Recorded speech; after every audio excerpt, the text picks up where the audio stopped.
그러니까. 네, 기도하겠습니다. 하나님 감사합니다. 24년에 저희 교회 사랑하시고 또 인도해 주셔서 감사합니다. 특별히 이번에 수요 모임 통하여서 하나님이 세우시는 하나님 나라 이야기를 같이 함께 나누고자 합니다. 이 시간 통하여서 우리 하나님의 목적과 뜻을 분명히 알 수 있도록 인도하여 주시고 또 우리 삶을 하나님께서 어떻게 인도하시고 어떠한 뜻을 갖고 계시는지 우리가 다 살필 수 있도록 이 시간을 붙들어 주시옵소서. 또 저녁 시간이고 또 피곤한 시간이지만 우리가 또 집중해서 말씀 듣고 그래서 또 우리 삶에 하나님 붙들고 살아갈 수 있는 힘을 얻을 수 있도록 인도하여 주시옵소서. 이 시간을 감사합니다, 주님. 우리 주 예수 그리스도의 이름으로 기도하였습니다. 아멘. 네, 오늘부터 24년 상반기 우리 아, 이제 수요 모임 시작을 하는데요. 쌀. 이번 이제 우리 주제는 하나님 나라입니다. 그래서 이제 강의안 다 받으셨을 텐데, 근데 이제 사실 우리가 뭐 이렇게 복음의 기초도 하고 또 이 교회에서 나누는 여러 이야기도 하고 또 설교 시간에 이렇게 들으시다 보면은 이제 하나님 나라에 대한 그런 개념에 대해서는 다 이렇게 우리가 많이 숙지가 되어 있고 또 많이 들었을 것 같아요. 근데 이제 하나님 나라라는 주제로 우리가 따로 나눈 적은 없어가지고 이번 기회에 좀 우리가 이 하나님 나라에 집중해서 하나님 나라라는 이 주제에 집중해서 이 주제를 또 기반으로 해가지고 우리 성경 주제를 한번 같이 함께 나누고자 합니다. 오늘은 이제 서론인데요. 내용이 이렇게 많지는 않아요. 그래서 이제 오늘 이제 제 목적은 6페이지까지예요. 그래서 시간이 뭐 이렇게 강의한 내용이 빨리 끝나면 또 빨리 맞춰서 또 서론 강의니까 또 그렇게 진행하는 걸로 하겠습니다. 일단 이제 우리 4페이지에 이 하나님 나라에 대해서 보시면 하나님 나라에 대한 정의가 있어요. 근데 하나님 나라가 뭐냐 했을 때, 하나님께서 다스리시고 그 하나님의 통치와 하나님께서 이 돌보심을 통해서 하나님의 백성들이 복을 누리는 나라를 의미를 하는 거예요. 그러니까 우리 이제 하나님 나라 했을 때 제가 이제 영어로는 킹덤이라고 했잖아요. 그러니까 뭐냐니까 하나님이 왕이 되시고 그 왕의 백성들인 하나님의 백성들이 이 복을 누리는 세상, 그런 세상이 이 하나님 나라라고 했습니다. 그런데 이제 성경에는 어, 하나님 나라라는 단어가 나오기는 나와요. 나오기는 나오는데 우리한테 익숙한 단어는 어떤 거냐면 이제 천국이라고 부른다고 했어요. 천국. 아, 그래서 우리 옆 페이지에 그 5절에 보시면, 5페이지에 보시면 그 중간에 그 성경 구절이 있잖아요. 그 마가복음이랑 마태복음이 있잖아요. 근데 이제 한번 이거 비교해서 한번 보시면은 마가복음 1장 15절은 이렇게 돼 있어요. 때가 찼고 하나님 나라가 가까이 왔으니 이렇게 돼 있어요. 그죠? 그러니까 이제 성경에 나오는 단어인 거예요. 이 단어 자체가. 근데 이제 마태복음에서는 이 동일한 표현인데 어떻게 얘기를 하고 있어요? 4장 17절에 보시면 회개하라 천국이 가까이 왔다. 그러니까 성경에서는 하나님 나라랑 천국이 같은 단어예요. 근데 이제 이거 우리가 생각할 때 천국이라는 어떤 이미지도 있고 개념이 있잖아요. 근데 성경에서 말하는 하나님 나라랑 천국이랑은 우리가 받아들이는 천국이 약간 좀 다르다고 했어요. 그런데 왜 성경에서 그러면 이 두 가지 언어를 쓰냐 했을 때, 마태복음은 하나님이라는 단어를 좀 안 쓰고 싶어 해요. 그 왜 그러냐면, 이제 마태복음이 이제 유대인들을 대상으로 쓰여졌다라고 이제 알려져 있는데, 유대인들의 이제 특징 중에 하나가 하나님이라는 이름을 좀 부르기를 망설여하고 또 어려워하죠. 우리 이제 옛날에 뭐 중국 황제 이름 함부로 부르면 안 된다 뭐 그런 얘기도 있었잖아요. 우리 이제 전통 고대 시대 때는 마찬가지로 이제 하나님의 이름을 함부로 여기는 거에 대해서 굉장히 이제 경계심을 갖고 있었기 때문에 하나님이라는 이름을 쓰기를 싫어했고 부르기도 좀 어려워했어요. 예. 그래서 하나님 나라라고 원래 써야 되는데 그 하나님을 에둘러 표현하는 방식이 뭐였냐면은 하늘로 부르는 거예요. 하늘로. 아, 그래서 마태복음에서는 하나님 나라인데 하늘나라. 근데 이제 우리나라 말에서 하늘나라라고 하면은 좀 약간 이상하잖아요. 그래서 이제 번역할 때 천국으로 바꾼 것 같아요. 근데 이제 의미는 같은 의미죠. 근데 이제 문제가 하나 있는데 뭐냐면 이제 이 의미는 천국이라는 말을 쓸 때는 이제 하나님 나라라고 부르려고 했던 거예요.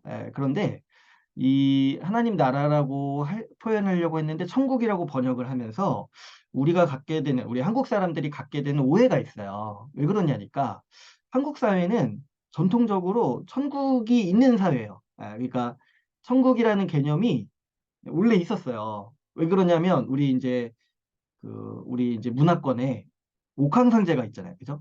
하늘 위에 있는 그 이 황제 같은 사람. 그러니까 하늘 위에 어떤 세상이 있다. 여기는 이 문화권인 거예요. 우리 그 단군 그런 설화도 보면은 단군이 이제 그 기원이 하늘에서 이제 천족이 내려와가지고 땅에 자리 잡은 그 이야기 옛날에 이제 들어보셨잖아요.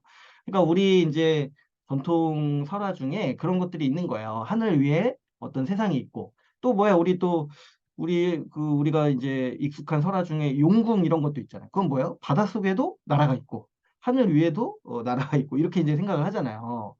그래서 우리가 이제 천국이라고 했을 때 이제 어떤 오해를 갖냐면 결국에 이제 우리가 죽어서 하늘 위에 가는구나. 지금 여기가 아니라 천국이니까 하늘 위에 있는 나라, 하늘 위에 있는 세상이라고 우리가 이제 생각하기가 편한 문화권에 있는 거예요, 한국 사람들이. 그런데 그런 식의 천국 개념은 성경에 제가 많이 말씀을 드렸었지만 없다고 했어요. 죽어서 가는 세상이라든가 뭐 하늘 위에 있는 나라 이런 식의 천국 개념이 성경에는 없다고 했습니다. 아, 왜 그러냐니까 성경에서 천국이라고 할 때는 다 반드시 뭐예요? 하나님 나라를 지칭하는 개념인데 그 하나님 나라의 요소가 있다고 했어요. 우리 다시 4페이지로 와서 반가로 2번을 보시면은 2번을 그 1-2번을 보시면 하나님 나라의 요소가 있다고 했어요. 뭐냐면은 우리 이제 그 나라의 3요소 할 때 많이 배우는 건데 주권과 백성과 영토가 있다고 했어요. 그러니까 어떤 나라든지 이 구성이 되려면은 주권이 있어야 되죠. 주인이 있어야 되고 있어야 되죠. 그리고 그 통치를 받는 백성들이 있어야 돼요. 그리고 이제 중요한 게 뭐냐면은 땅이 있어야 돼요. 영토가 있어야 돼요. 아, 그러니까 성경에서 하나님 나라 개념은 이 세 가지 요소를 다 가지고 있어요. 땅이 있고 주권이 있고 백성이 있는 거예요. 근데 이제 여러분 한번 생각을 해보세요. 그 땅이 있다. 하나님 나라에 땅이 있다. 천국에 이 땅에 땅이 있다. 라는 이 개념 자체가 우리가 생각하는 뭐 죽어서 가는 나라라든가 뭐 하늘 위에 존재하는 나라라든가 이런 개념이랑 완전히 다르죠. 그러니까 성경에서 죽어서 천국 간다라고 얘기하고 그게 구원이라고 얘기를 하면은 그거는 이제 성경적 어떤 이제 신앙이 아니라는 거죠. 그러니까 원래부터 그런 식의 구원 개념이 없어요. 그 성경에는. 근데 이제 이거 우리가 이 천국이라는 단어 때문에 오해를 해가지고 자꾸 이제 우리가 복음을 듣고 구원받는 거에 대해서 어떻게 생각을 하냐면 내가 죽어서 천국 간다. 근데 거기가 어디냐니까 이 세상이 아니라 저기 하늘 위에 있는 어떤 세상. 내가 이제 구체적으로 알지는 못하지만 뭐 날개 타고 날개가 있어가지고 막 날아다니고 뭐 영으로서 존재하고 그런 식의 어떤 이 땅에 없는 세상을 우리가 천국이라고 좀 이렇게 오해하는 경향이 우리 한국 사회, 한국 문화권에는 굉장히 많아요. 그런데 우리가 이제 정확히 이해를 할 때 성경에는 그런 식의 천국이 없다는 거예요. 그거는 우리 한국의 전래 구전 어떤 설화 같은 거예요. 이 죽어서 가는 세상이라든가 하늘 위에 있는 나라. 그래서 우리가 여기서 빨리 벗어날 필요가 있습니다. 물론 이제 우리 같이 이제 오랫동안 말씀 나눈 분들은 이런 개념에 대해서 이제 익숙해졌을 텐데, 이런 얘기들이 굉장히 우리한테 낯설게 다가오는 분들도 있을 수 있어요. 천국이 죽어서 가는 세상이 아니라고? 구원이 죽어서 천국 간다는 얘기가 아니라고? 이거를 이제 빨리 이해하셔야 돼요. 근데 그럴 때 핵심이 되는 이 개념이 뭐냐면은 하나님 나라, 이 성경에서 말하는 천국이 뭔지를 이해해야 돼요. 천국이 뭔지를. 예. 그래야지 하나님께서 우리에게 주시려는 구원의 실체가 뭐고, 더 나아가서 우리가 지금 교회로 존재하는 게 하나님의 계획에서 어떤 의미인지를 파악을 할 수가 있는 거예요. 예. 그래서 그 먼저는 하나님 나라의 개념이 우리의 어떤 선입견과는 한국 사람들의 선입견과 완전히 다르다. 어떤 개념이냐니까 하나님 나라는 하나님께서 이 세상을 창조하시면서 세우시려고 하시는 나라인 거예요. 이 땅에. 응. 하나님께서 이 세상을 만드셨잖아요. 땅도 만드시고 바다도 만드시고 하늘도 만드시고 이 만물을 창조하셨잖아요. 근데 이 만물을 창조하신 것 자체가 어떤 목적으로 하셨냐니까 하나님 나라를 만드시려고 이 세상을 창조하셨다는 거예요. 그러면 여러분 구원은 뭐겠습니까? 구원. 구원은 우리가 그 나라의 백성이 되는 것이고 그 나라가 완성되는 거예요. 하나님께서 우리에게 주시려고 하시는 그 구원은 응? 우리를 막 천국에 우리가 죽은 다음에 우리를 어디로 이렇게 따로 데려가시려는 게 아니라 우리에게 주시려는 구원이 뭐냐니까 하나님 나라를 누리게 하시려고 하시는 게 우리에게 주시려는 구원인 거예요. 그래서 이런 내용들을 우리가 이제 앞으로 좀 본격적으로 좀 살펴보려고 합니다. 2번을 한번 보시면은 이 하나님 나라를 이해하는 핵심 주제 이렇게 돼 있어요. 그러니까 여러분 우리가 성경을 봤을 때 성경은 굉장히 놀라운 책이에요. 왜 그러냐면 음, 성경이 이제 66권으로 쓰여졌다고 돼 있잖아요. 66권으로 돼 있고 저자만 해도 수십 명이에요. 그죠? 저자만 해도 수십 명이고 그리고 이제 기록된 기간만 해도 에, 그냥 어림 잡아도 몇천 년이에요. 어림 잡아도 기록된 어떤 기간만 해도. 그런데 이 성경이 아주 놀라운 그 통일된 주제를 가지고 있다는 거예요. 일관되게. 그래서 시대도 다르고 사람도 다른 여러 저자들이 성경을 썼는데 그 이 성경 66권이 한 가지 놀라운 주제를 가지고 있다. 그게 뭐냐니까 하나님의 계획이 어떻게 우리에게 계시되었고 실현되었는지에 대한 이야기들이 통일성 있게 진행이 되고 있다는 거예요. 그래서 이거는 진짜 놀라운 일이죠. 왜 그러냐면 우리가 사실 이 통일성이라는 게 가지기가 굉장히 힘든 거예요. 한 사람이 써도 앞뒤가 안 맞을 때가 있어요. 그죠? 우리 뭐 이렇게 책이나 이야기 같은 거, 뭐 영화들 봐도 그러고 한 사람이 이렇게 이야기를 만들었는데도 처음 출발할 때랑 끝날 때랑 앞뒤가 안 맞을 때가 있어요. 앞에서 했던 얘기 뭐 반박할 때도 있고 이렇게 뭐 이렇게 세계관이 안 맞을 때도 있고 그런 거 뭐 이렇게 설정 오류라고 이런 얘기도 하던데 어쨌든 근데 이제 성경은 그런 게 없다는 거예요. 처음에 계시된 하나님의 계획과 뜻이 점점 더 확실히 계시되고 또 뒤로 갈수록 이 통일성을 잘 지니는 모습으로 더 드러나게 된다는 거예요.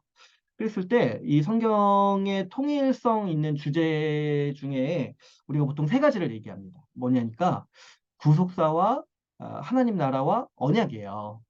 성경이 처음부터 끝까지 창세기부터 요한계시록까지 일관되게 가지고 있는 세계관, 일관되게 가지고 있는 주제들이 뭐냐면 이 구속사와 하나님 나라 그리고 언약이에요. 언약. 아, 그래서 우리가 성경 전체를 이해할 때 이 세 가지 주제를 잘 이해할 필요가 있습니다. 세 가지 주제를. 근데 이 세 가지 주제를 그럼 어떤 관련이 있냐니까 결국에 목적이 뭐냐면 하나님 나라를 이루기 위한 목적이 있어요. 하나님 나라를 이루기 위한. 그래서 이제 구속사는 뭐냐면 하나님께서 이 하나님 나라를 완성하시기 위해서 이루어 가시는 이야기가 이 구속사인 거예요. 구속사. 아, 그래서 이 주로 이제 이스라엘 백성들의 역사가 이렇게 있는데 하나님께서 이스라엘 백성들을 왜 택하시고 또 그들을 구원하시고 이끄시냐 했을 때 결국에 하나님의 목적이 뭐냐면 하나님 나라를 이루시기 위해서 하나님은 이스라엘 백성들을 택하셨다는 거예요. 아, 그리고 이 언약도 우리가 한번 나눴었는데 음, 이 언약도 어떤 의미가 있냐면 하나님께서 이 하나님 나라를 이루기 위해서 이 구속사를 진행해 가시는데 그 구속사를 이루시는 방법이 뭐냐니까 언약인 거예요. 어, 그래서 이제 우리 언약 같이 나눴을 때 어떤 이야기들을 했었냐면 하나님께서 어떻게 우리 가운데 이 일을 하시는가 했을 때 언약을 주시고 약속을 주시고 그 약속을 성취하시는 방식으로 우리에게 하나님 하시는 일을 보이셨다고 했어요. 그래서 이제 이 성경은 이 언약이 뼈대를 이루고 있어요. 이 언약의 근거에서 하나님이 일하시고 언약의 근거에서 이 하나님께서 은혜를 베푸시고 이렇게 언약을 성취해 가시는 과정이 이 성경 전체에 이루어지고 있는 일인 거죠. 그래서 이 언약을 모르고 사실 성경을 읽는 거는 음, 사실은 좀 피상적으로 읽는 방식이기도 한 거예요. 이 언약을 알 때, 성경 전체가 이 언약을 염두에 두고 쓰여졌구나. 어느 한 구절이라 할지라도 결국에 이 언약을 통해서 언약에 기반해서 이 말씀을 하고 있구나라는 걸 우리가 이제 알 수가 있는 거죠. 그래서 이 구속사, 언약, 이 하나님 나라는 우리가 이제 성경을 이해할 때 아주 이렇게 우리가 확실히 알고 있어야 되는 주제인 거예요. 그래서 여러분 우리가 지금 이제 DBS 하잖아요. DBS도 하고 또 주일 그 공예배 때는 이제 성경 한 권씩 계속해서 말씀을 듣는데 성경에 어느 이렇게 한 일부분이라 할지라도 다 뭐랑 연관이 돼 있냐면은 이 구속사, 언약, 하나님 나라와 연관이 돼 있는 거예요. 그러니까 이 어떤 흐름에서 우리가 한 구절 한 구절을 보는 거예요. 한 권 한 권 한 구절을 보는 거예요. 근데 만약에 이 흐름과 상관없이 그 이제 한 구절을 본다, 한 권을 본다 했을 때 이게 약간 이제 성경을 곡해하거나 오해하기가 쉬운 거예요. 어? 하나님은 전체 구속사, 언약의 입장에서 이 성경을 쓰셨는데, 성경을 우리에게 주셨는데, 우리가 그 맥락을 이제 빼버리고, 이제 한 구절, 이렇게 한 권 이렇게 보게 되면은, 이제 약간 큐티가 약간 그런 방식이죠. 그러니까 약간 이제 맥락이랑 상관없이 그냥 나한테 와닿는 말씀 이렇게 이제 찾는 거잖아요. 근데 그게 이제 완전히 잘못됐다기보다는 성경에 원래 하나님의 의도하신 의미를 발견하기가 좀 어렵다는 거죠. 그래서 우리가 이 하나님 나라라든가 하나님 나라에 대한 개념, 그리고 이 주제, 그리고 이 언약, 그리고 이 구속사, 이 세 가지 개념은 우리가 좀 명확히 알고 있고, 또 성경 전체가 이 주제와 관련이 있다는 걸 우리가 항상 염두에 둘 필요가 있겠습니다. 그 다음에 이제 이 3, 4, 5번이 있는데, 5페이지에 여기까지만 하고 한번 쓸게요. 이 3, 4, 5번 이렇게 보시면, 음, 이 하나님 나라와 예수 그리스도가 있어요. 이 하나님 나라가 이 땅에 실현되었다라고 얘기하는 게 복음이에요. 아까 우리 그 읽은 말씀에 마가복음 1장 15절 있잖아요. 때가 찼고, 이 때가 찼다는 표현이 뭐냐면, 하나님께서 약속하신 그 때가 됐다는 거예요. 때가 찼다. 우리 뭐 크로노스 이런 거 많이 들어보셨죠? 하나님의 때가 됐다. 그래서 하나님이 언약하신 그때, 예, 그때가 이제 구약에 구체적으로 언제 하시겠다 이런 얘기가 없는데 때가 찼다는 거예요, 지금. 때가 찼는데 뭐예요? 어떤 때가 찼어요? 하나님의 모든 약속이 실현될 때가 찼다. 근데 그 실현된 내용이 뭐예요? 15절에 보시면 하나님 나라가 가까이 왔다는 거예요. 하나님 나라가. 하나님 나라가 이 땅에 실현되는 것이 하나님의 약속의 실현이라는 거예요. 그러니까 뭐예요? 이제 회개하고 복음을 믿으라고 이 얘기를 누가 하시냐면은 예수님이 하신 거예요. 예수님이. 근데 이게 이제 복음의 그래서 핵심인 거예요. 이제 때가 찼어요. 근데 이제 이 때가 찼을 때 결정적인 건 뭐예요? 지금 뭐 때문에 때가 찼다고 하는 거냐면 이 말씀을 하시는 예수님이 오셨잖아요. 예수님이 오셨기 때문에 하나님 나라가 임했다라고 예수님이 가르치시는 거예요. 아, 그래서 하나님 나라와 예수님은 아주 이 신약 성경에서 동일한 이 개념으로 쓸 때가 있어요. 뭐냐니까 예수님이 오신 것 자체가 하나님 나라가 이미 임한 거예요. 우리 이 복음서 말씀 중에 그 유명한 말씀 중에 하나가 그런 말씀이 있어요. 이제 제자들이나 사람들이 예수님한테 물어봐요. 하나님 나라가 어디 있냐? 어디 있냐? 했을 때 너희 안에 있다 이렇게 말씀하세요. 너희 안에 있다. 그때 이제 우리가 그 말씀을 들을 때는 이제 그게 약간 헬라어를 약간 이렇게 번역할 때 약간 오해가 있게 번역이 된 건데 뭐냐면 너희 안에 있다고 하니까 우리는 어떻게 받아들이기 쉬워요? 하나님 나라가 내 마음속에 있는구나. 이렇게 받아들이기가 쉽단 말이에요. 근데 그게 아니라 거기서 사용한 거는 이 너희 가운데 있다는 말씀이에요. 너희 가운데. 예. 예수님을 두고 얘기하시는 거예요. 그러니까 제자들이 하나님 나라가 어디 있습니까? 어디에 있습니까? 이렇게 물어보니까 예수님이 뭐라고 하신 거냐면 지금 너희 가운데 있는 내가 하나님 나라다 이렇게 말씀하신 거예요. 내가. 예수님이 이 땅에 임하신 것 자체가 하나님 나라가 이 땅에 이미 임했다라고 예수님이 이거를 굳이 설명하시지 않고 그냥 선포해 버리시는 거예요. 선언해 버리세요. 예. 하나님 나라가 임했다. 15절에 하나님 나라가 가까이 왔다. 근데 우리가 이제 가로 열고 왜 그러냐니까 예수님이 왔으니까. 그래서 이제 이게 이 복음서의 중요한 주제예요. 하나님 나라가 예수님으로 말미암아서 왔다. 이미 임했다. 천국이 왔다는 거예요. 하나님 예수님으로 말미암아서. 왜 그러냐니까 좀 더 우리가 부연해서 설명을 해보자면은 예수님이 왕으로 오신 거예요. 하나님 나라의 왕으로 오신 거예요. 아까 우리 그 하나님 나라에 세 가지 요소가 있다고 했잖아요. 그 주권과 백성과 영토가 있다고 했잖아요. 근데 이제 예수님이 오셨으니까 이제 그 나라의 주권이 세워진 거예요. 왕이 오셨으니까 이제 그 나라가 세워지는 거예요. 원래 이제 고대 사회에서 이 왕국의 그 명맥을 유지하는 존재는 왕이에요, 왕. 그 왕족이 사라지면은 그 나라는 끝났다라고 보는 거예요. 어, 그런데 예수님이 왕으로서 오셨으니까 하나님 나라도 예수님이 왕으로 다스리시는 하나님 나라도 이제 시작되었다, 임했다라고 이제 선언하고 있으신 거죠, 예수님이. 그래서 이제 우리가 이 강의안 통해서 하나님 나라 살펴볼 때 예수님을 통해서 우리가 어떻게 하나님 나라를 이해할 수 있는지도 이제 같이 볼 거예요. 또 어떤 걸 또 우리가 이해를 해야 되냐면 그 4번에 보시면 하나님 나라와 교회를 이해를 해야 돼요. 예수님이 이 땅에 오셔서 내가 내 나라를 세우겠다 이렇게 말씀하시지 않고 내가 내 교회를 세우겠다 이렇게 말씀하셨어요. 한번 보세요. 처음에 이렇게 사역을 시작하실 때 하나님 나라가 가까이 왔다 이렇게 말씀을 하셨는데 그 사역을 마무리하시고 종합하시고 이렇게 이 설명하실 때 어떤 얘기를 하시냐면은 이제 내가 내 교회를 세우겠다 이렇게 말씀을 하시는 거예요. 그러니까 예수님은 지금 교회를 어떻게 보시냐면은 이미 임한 하나님 나라가 우리 눈에 보이게 나오는 형태, 하나님 예수 그리스도께서 이 세우시는 나라로 보시는 거예요. 이 교회를. 예. 그래가지고 이 교회와 하나님 나라도 예수님으로 말미암아서 어떻게 되냐면 거의 이렇게 동일시되는 거예요. 이 성경에서.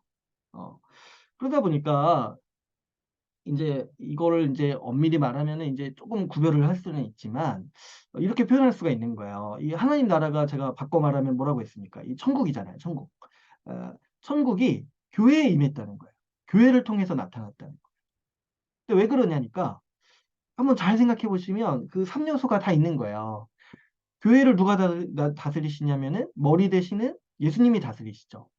그리고 누가 예수님의 통치를 받고 있어요? 예수님의 백성이 되는 몸된 교회가 통치를 받고 있죠.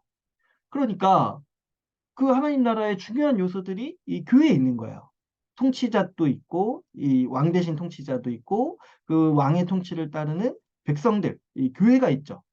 그러니까 예수님은 이 교회를 하나님 나라랑 거의 동일시하시는 모습으로 말씀을 하시고 가르치시는 거죠. 그래서 이제 성경에 보면은 예수님이 말씀하신 이야기들을 이렇게 보면은 이 교회를 회방하는 거에 대해서 굉장히 심각하게 얘기하세요. 그 대표적으로 이제 형제를 실족하게 하는 자는 어, 어, 형벌이 있다고 하셨죠. 그 자기 맷돌을 들고 바다에 빠지는 것이 차라리 낫다 이렇게 말씀하실 정도로 형제를 실족하게 하면은 지옥의 형벌이 있다 이렇게 이제 말씀을 하시는 거예요. 근데 그게 왜 그러냐니까 하나님 나라를 회방하는 죄로 이해를 하시는 거예요. 받아들이시는 거예요. 형제를 실족하게 하는 거.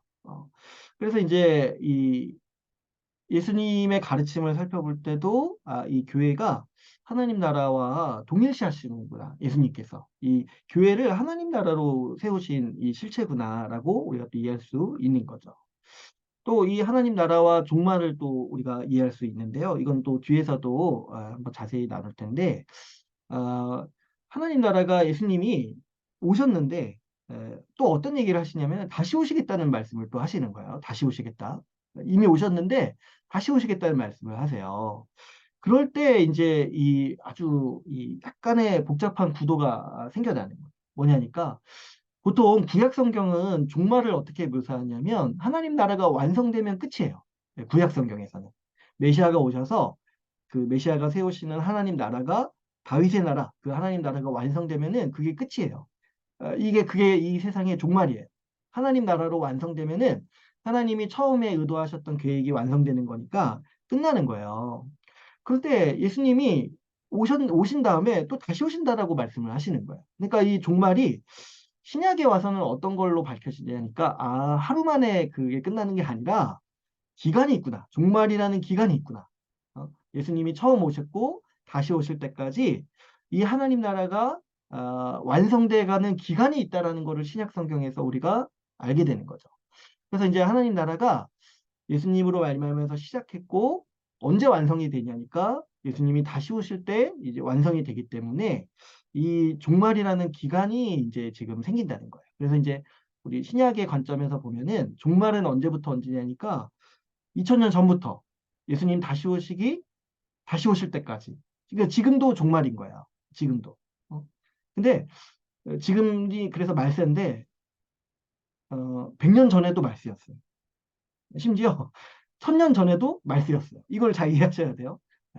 아, 요즘 말세네. 이렇게 표현하는 그런 말세가 아니라 예수님으로 말미암아서 이 구도가 다 바뀐 거예요. 예수님으로 말미암아서.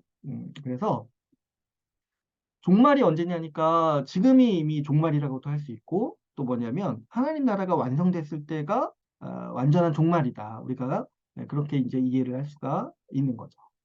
이거는 이제 좀 더 우리가 뒤에 부분 나누면서 자주 반복되니까 뒤에 가서 또 한번 다시 한번 얘기를 드릴게요. 지금 이제 9시 5분인데요. 우리 5분간 쉬었다가 9시 10분에 이어서 다시 시작하도록 하겠습니다.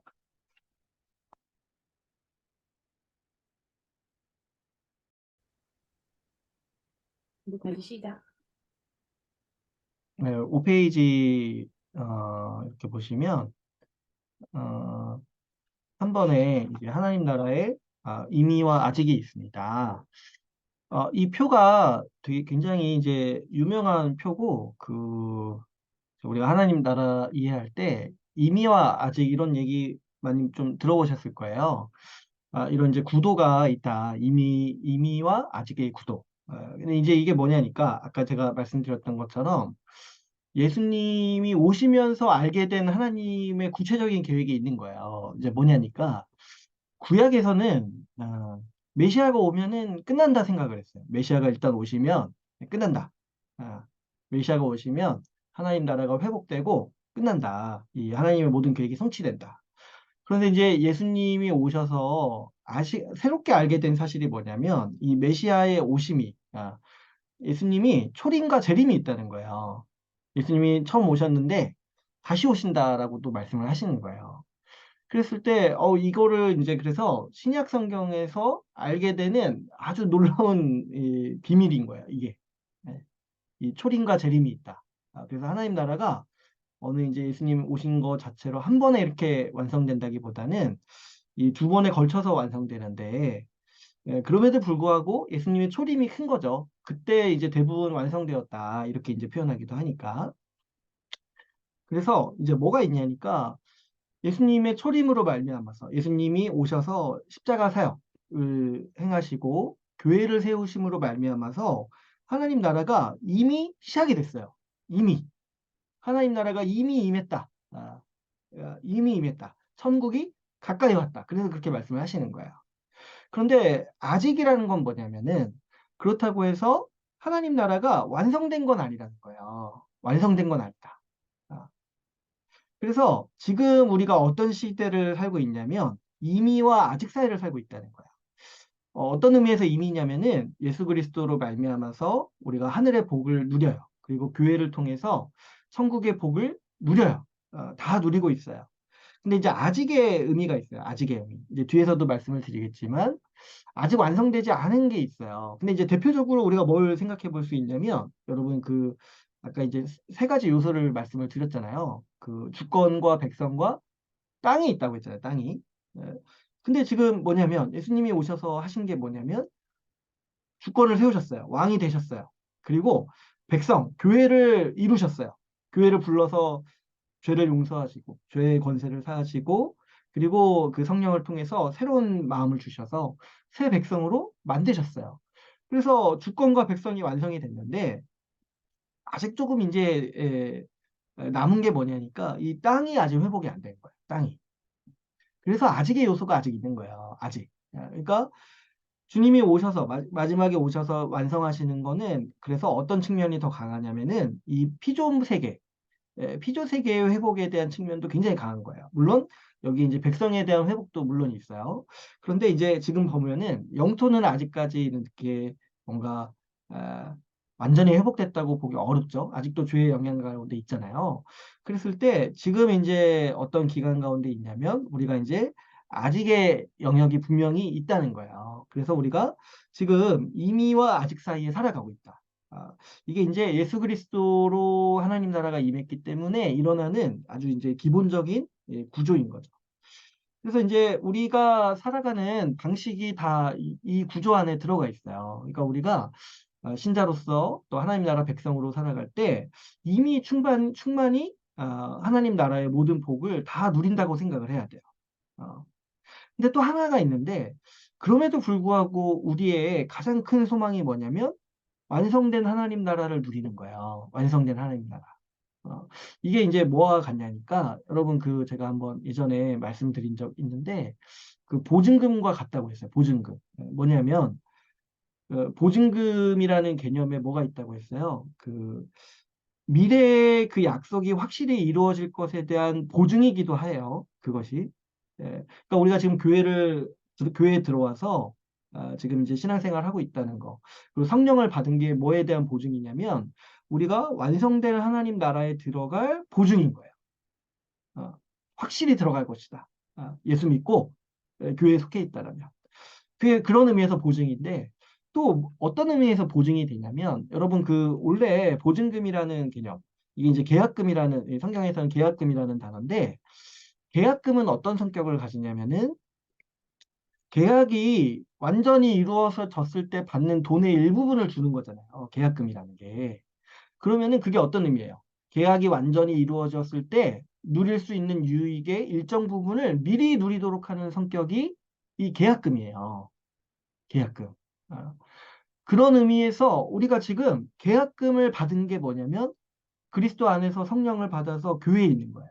그게 뭐냐면 미래에 누릴 완전한 복이 있는데 그 미래까지 기다리는 게 너무 좀 고단할 것 같아. 주님이 우리 보시기에. 그래서 어떻게 하신 거냐면 계약금으로 우리에게 성령을 주시고 교회를 주셨다는 거예요. 뭐냐면 미래에 완성될 하나님 나라에서 누릴 복을 미리 맛보도록 하신 게 우리가 지금 그리스도 안에서 성령 안에서 교회 안에서 누리는 복이라는 거야. 그런 의미에서 이제 우리가 이미 이 복을 누리고 있다 이렇게 말할 수 있지만 근데 여전히 이게 뭐냐면 일부분이에요. 일부분. 그러니까 이것도 충만하고 이것도 감사한데 이것도 일부분이에요. 뭐에 대한 일부분? 앞으로 우리가 하나님 나라가 완성됐을 때 누릴 그 복의 일부분이라는 거예요. 그러니까 우리 교회 신자의 가장 큰 소망이 어디에 있냐면 하나님 나라가 완성되는 것에 있는 거예요. 그러니까 하나님께서 우리에게 예수 믿게 하시고 예수님과 교제하게 하시고 또 교회 안에 속하게 하셔서 교회를 누리게 하신 그 목적이 뭐냐면 목적 중에 하나가 뭐냐면 소망을 좀 강하게 하시려고 하신 거예요. 뭐냐니까 이게 와보니까 좋은 거예요. 너무 좋아요. 너무 좋으니까 이게 이 정도만 해도 아직 완성되지 않은 것도 이렇게 좋은데 나중에 완성될 그 나라가 얼마나 우리에게 복될 것인지에 대해서 소망하도록 교회도 주시고 성령을 보내주셔서 그리스도와 교제하도록 하신 거예요. 그래서 이제 제가 언젠가 한번 말씀을 드린 적이 있는데 지금 막 이렇게 신앙생활 하는 거 이렇게 안 기쁘고 안 기쁘고 교회 왔는데 뭐 이렇게 잘 안 좋고 막 싫고 이렇잖아요. 이런 분들은 미래의 천국도 그렇게 느낄 확률이 커요. 응? 그런 분들에게는 천국도 지옥이에요. 그런 분들에게는. 왜 그러냐면 이 교회와 그리스도 안에서 누리는 교제가 하나님이 미리 주시는 복이란 말이에요. 계약금으로. 근데 이거 자체가 싫어. 이거 자체가 싫고 내가 이게 복되다고 안 느껴져. 그러면 이게 뭐예요? 미래에 이것이 더 극대화된 세상도 사실은 싫다는 거죠. 그랬을 때 그거는 정말 지금 우리 기독교 신앙을 오해하고 있는 거예요. 내가 죽어서 더 좋은 세상이 있을 거다. 지금과 차원이 다를 좋은 세상이 있을 거다. 이렇게 생각하는 거는 약간의 그 그냥 옥황상제를 믿는 신앙이에요. 그런 거. 약간 이제 왜곡된 기독교예요. 그런 거. 뭐가 있냐면 지금 우리가 누리는 그 복이 더 계속되고 극대화된 형태가 마지막에 완성될 하나님 나라에서 우리가 누릴 복, 천국의 복이라는 거죠. 그래서 이 이제 우리가 이런 이제 이미와 아직 사이에서 지금 복을 크게 누리기도 하고 또 미래에 대한 소망을 가지고도 살아가는 이 국면이 이 하나님 나라의 구도 속에서 자리 잡고 있는 거죠. 그래서 이제 페이지를 넘겨보시면 어, 두 나라 백성으로 살아가는 교회라는 말이 있어요. 두 번째. 그래서 이제 우리의 소속이 그래서 지금 이제 약간 복잡해진 게 뭐냐면 두 개가 되는 거예요. 뭐냐면 우리가 이제 현실 세상에서 살아야 돼요. 뭐냐면 대한민국이라는 환경에서 우리가 지금 살아가고 있어요. 근데 이거는 뭐냐면 지금 그냥 이 세대예요. 이 세상 나라예요. 근데 이제 우리의 기본적인 소속이 어디에 있냐면 오는 세대에 있다는 거예요. 뭐냐면 하나님 나라에 속해 있다는 거예요. 근데 이 하나님 나라가 아직 완성되지 않았기 때문에 우리가 지금 일시적으로 두 국적을 가지고 있는 거예요. 만약에 완전히 완성됐다라면은 우리는 더 이상 두 가지 국적을 가질 필요가 없어요. 근데 이제 아직 그 땅의 영역이 완성되지 않았기 때문에 우리가 지금 이 약간 지금 이 세상의 세속 국가 대한민국에서 약간 이제 도부살이 하고 있는 거예요. 근데 이제 신약 성경이 그래서 계속 강조하는 바가 뭐예요? 너희가 로만 시민이다. 뭐 이런 거 생각하지 말고 하늘의 시민이라는 거. 우리의 시민권이 하늘에 있다라는 거 생각하라고 하죠. 그러니까 우리도 마찬가지예요. 여러분 우리가 대한민국 국민이다 이것도 있지만 우리의 진정한 그 이 시민권이 하나님 나라에 있다는 걸 생각을 해야 돼요. 그래가지고 이 땅에서 살아가면서 우리는 하나님 나라를 이루기 위해서 하나님 나라의 삶을 살기 위해서 지금 우리는 이 땅에 있다는 거죠. 그래서 이제 이거는 이제 나중에도 또 한번 제가 얘기할 기회가 있을 것 같아요. 우리의 진정한 소속이 하나님 나라라는 걸 항상 생각을 해야 돼. 네. 그래서 이미 임한 하나님 나라에서 우리가 그 복을 누리고 하나님의 통치를 누려요. 이 교회 안에 와서 말씀을 듣고 배우는 게 다 뭐냐면 그리스도의 통치를 받는 거예요. 여러분 우리가 그래서 그렇잖아요. 우리 이제 설교 들을 때 있잖아요. 우리가 교회 와서 설교를 딱 듣잖아요. 근데 그때 막 우리가 막 토론하거나 그러지 않아요. 그죠? 설교 듣다가 좀 마음속에 마음에 안 드는 거 있어도 막 손들고 뭐 일어서거나 막 그러지 않아요. 왜 그러냐니까 그러면 좀 혼날 것 같죠. 근데 왜 그렇게 우리가 설교를 그런 방식으로 듣냐니까 설교 듣는 그 시간을 우리가 그리스도께서 다스리시는 시간이라고 보는 거예요. 그리스도께서 말씀으로 우리를 권면하시고 통치하시는 시간이라고 보는 거예요. 그래서 이제 목사도 설교할 때 개인의 의견이라든가 이런 거 얘기하면 안 되는 거예요. 왜 그러냐면 그리스도의 통치를 대리해서 얘기하는 거기 때문에 자기의 어떤 뭐 개인적인 뭐 식견이라든가 이런 거 얘기할 필요가 없는 거죠.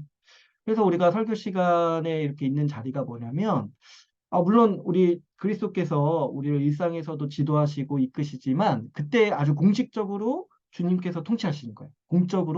공식적으로 말씀하시는 그 자리가 그 설교의 시간인 거죠. 그때 우리가 그거를 복되다고 생각을 해야 돼요. 왜 그러냐면 그리스도께서 우리를 직접 인도하시고 지도하시는 거잖아요. 그게 가장 복되고 그게 가장 지혜로운 방법이잖아요. 예수님의 통치와 인도를 따르는 거잖아요. 그래서 우리가 자주 갈급해하는 게 주님 우리 어떻게 해야 됩니까? 어떻게 살아야 됩니까? 무엇을 선택해야 됩니까? 했을 때 주님이 우리 마음에 이렇게 마음을 주셔서 우리를 인도하시기도 하지만 공적으로는 설교를 통해서 아주 직접적으로 권면하시고 말씀하신다는 거예요.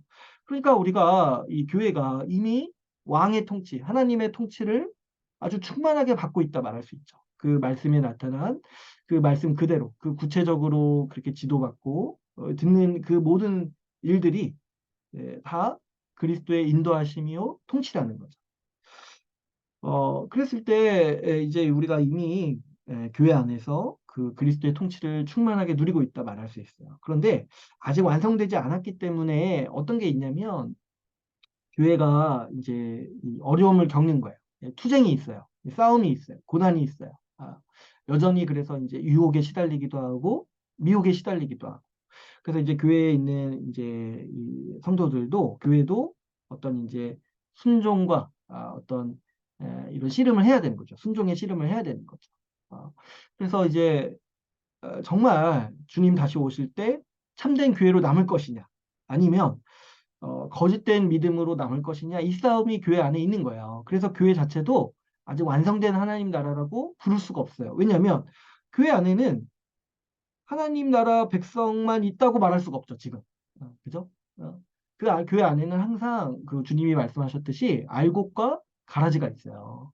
근데 여기서 알곡과 가라지가 뭐 이렇게 열심히 믿는 신자, 대충 믿는 신자 이런 걸 얘기하는 게 아니라 하나님의 백성 안에는 언제든지 가짜가 있다는 거예요. 가짜가. 현실적으로 그러기가 쉽잖아요. 왜냐하니까 우리 인간의 죄성이 얼마나 깊냐면 나 자신도 속일 수가 있어요. 내 스스로. 어, 남 속이는 건 더 쉽죠. 그러다 보니까 자기도 이제 예수님을 믿지 않는데 믿는 것처럼 행동하는 사람들이 있어요. 그렇기 때문에 예수님도 알곡과 가라지가 항상 있다. 이렇게 말씀을 하시는 거예요. 그랬을 때 그렇기 때문에 교회도 완성된 하나님 나라라고 부르지 못하는데 어떤 국면에 있냐니까 그 시험의 기간 가운데 있다는 거예요. 마치 이스라엘 백성이 이 광야 생활을 하면서 시험을 겪었듯이 예, 정말 하나님 백성으로 남을 것이냐 하는 그 시험과 고난을 겪었듯이 교회도 그 과정을 통과하고 있다는 거죠. 지금 이미와 아직 사이에서 시험의 과정을 통과하고 있어요.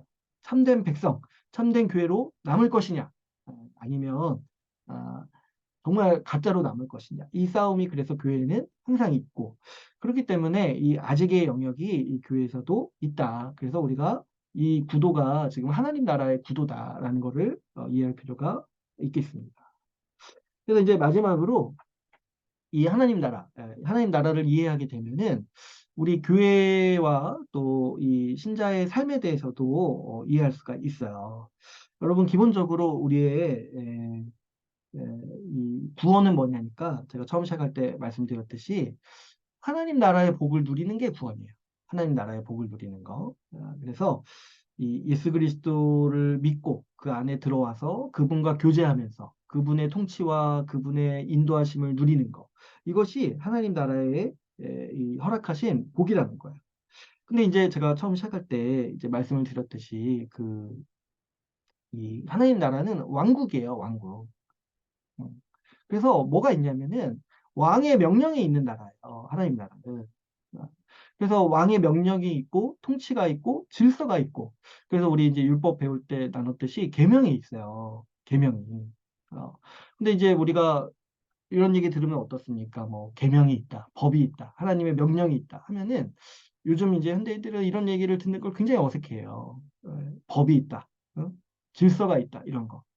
왜 그러냐니까 이런 게 나를 올가매고 이런 것들이 나를 이제 옥죄인다고 생각을 하거든요. 근데 이제 그게 아주 이 성경과 동떨어진 생각이라는 걸 우리가 좀 이해할 필요가 있어요. 오히려 하나님의 계명이 없고 하나님이 명령이 없는 세상은 어떤 세상이냐니까 지옥과 가까운 세상이에요. 지옥과 가까운. 하나님이 없는 세상. 하나님이 더 이상 개입하시지 않고 다스리지 않는 세상이 지옥이에요, 지옥. 율법도 없는 세상. 그래서 바꿔 말하면. 그래서 우리가 이거 이미지를 빨리 바꿔야 돼요. 그러니까 오히려 천국은 어떤 세상이냐니까 하나님의 법이 있어요. 그리고 그 법이 너무 아름다운 거예요. 그 법 자체가. 그 법 자체가 의미하는 윤리라든가 이런 것들이 너무 고상하고 아름답고 그래서 그것을 사모하게 되고 그 법이 실현되기를 간절히 소망하는 게 이 하나님의 백성들의 마음인 거죠. 그래서 이제 시편 같은 데 보면은 찬양이 많잖아요. 근데 시편 찬양 중에 어떤 주제가 많냐면 하나님의 법에 대해 찬양하는 주제들이 굉장히 많아요. 하나님의 법이 얼마나 완전하고 그것이 얼마나 고상하고 또 얼마나 아름다운가. 그 법의 통치를 받는 어, 그 세상이 얼마나 복된가. 이런 찬양들이 많이 나와요. 여러분 우리도 생각을 해보시면 그 우리가 선진국이다 하는 나라의 이미지들을 생각을 해보시면 막 무질서하고 자유롭고 이런 것만 있는 게 아니라 정말 그 법 자체가 세련되고 합리적이고 응? 또 이렇게 뭔가 좀 윤리적이고 이런 것들을 볼 때, 아, 정말 선진국은 다르구나, 이런 생각을 하게 되듯이, 마찬가지로 하나님 나라는 하나님의 법이 다스리시는 세상이라는 거예요. 그래서 이 하나님 나라의 백성에게는 이 하나님의 법을 사랑하는 마음이 반드시 있다라는 걸 이해할 필요가 있어요. 그렇기 때문에 그 하나님 나라의 복을 받고 있는 교회도 마찬가지인 거예요. 교회도. 어, 교회 안에도 질서가 있고 하나님의 말씀에 따른 윤리와 법이 있는 거예요. 그래서 이제 우리가 이제 이런 거, 뭐 이렇게 질서라든가 뭐 지켜야 되는 법이 있다거나 이런 얘기들을 이제 약간 좀 거리를 두는 경향이, 저도 그렇고, 저도 이제 뭐 이 시대의 아들이다 보니까 그런 이제 마음이 없지 않아 있는데, 근데 이제 우리가 분명히 생각해야 되는 건 뭐냐면, 교회가 하나님 나라로서 있다는 거예요. 그랬을 때 우리가 내 마음대로 하고 싶다라면 사실은 이 교회를 다니면 안 되는 거예요. 교회를 다니면, 말이 이상한데 다녀야 돼요. 교회를 다녀야 되는데, 그런 마음을 좀 이제 우리가 바꿔야 돼요. 예. 여러분, 제가 언제 한번 말씀드린 적이 있어요. 내 마음대로 하고 싶은 사람은 지옥 가는 게 맞아요. 응? 거기가 진짜 내 마음대로 살 수 있는 거예요. 지옥 가면. 응. 지옥 가면은 정말 내가 하고 싶은 거 다 할 수 있는 거예요. 내 욕정대로 다 할 수 있는 곳이 지옥인 거예요. 그래도 아무도 나에게 상관하지 않고 아무도 나에게 권면하지 않는 곳이 지옥인 거예요. 그러나 교회는 그렇게 살 수 없는 거예요. 교회는 그렇게 살 수 없어요. 우리 마음대로 살면은 정말 인생 망한다. 내 욕정대로, 내 욕망대로, 내 어떤 욕심대로 살면은 정말 인생 망한다는 거 우리는 직감적으로 알죠. 왜냐하면 우리는 죄가 얼마나 무서운지 아는 사람들이기 때문에. 우리 마음대로 살면 여러분 다 죄 짓고 살지 않겠어요. 그랬을 때, 이 교회는 그런 것들을 억제하고, 그런 것들을 제어하고, 질서 있게 살려고 하는 거야, 교회는. 그래서 그 권면과 그 하나님의 법을 통해서 우리가 이 땅에서 끝까지 참된 하나님의 백성으로 남기 위해서, 그런 것들 통해서도 자기를 돌아보고, 또 그 말씀을 통해서 엇나가지 않도록 우리가 하나님을 떠나지 않고 하나님의 법을 떠나지 않고, 그 하나님이 세우신 그 질서 안에서 살아갈 수 있도록 권면하는 곳이 바로 이 교회라는 거죠. 그래서 우리가 이런 법이라든가 질서라든가 이런 것들을 딱딱하게 여기면 안 되고, 그것이 오히려 우리를 자유롭게 한다고 여기는 거예요. 우리가 정말 충만한 인생을 살 수 있도록 한다는 거예요. 그래서 우리 야고보서 말씀에 하나님의 법을 자유로운 율법이라고 얘기하죠. 생명을 주고 자유롭게 하는 율법.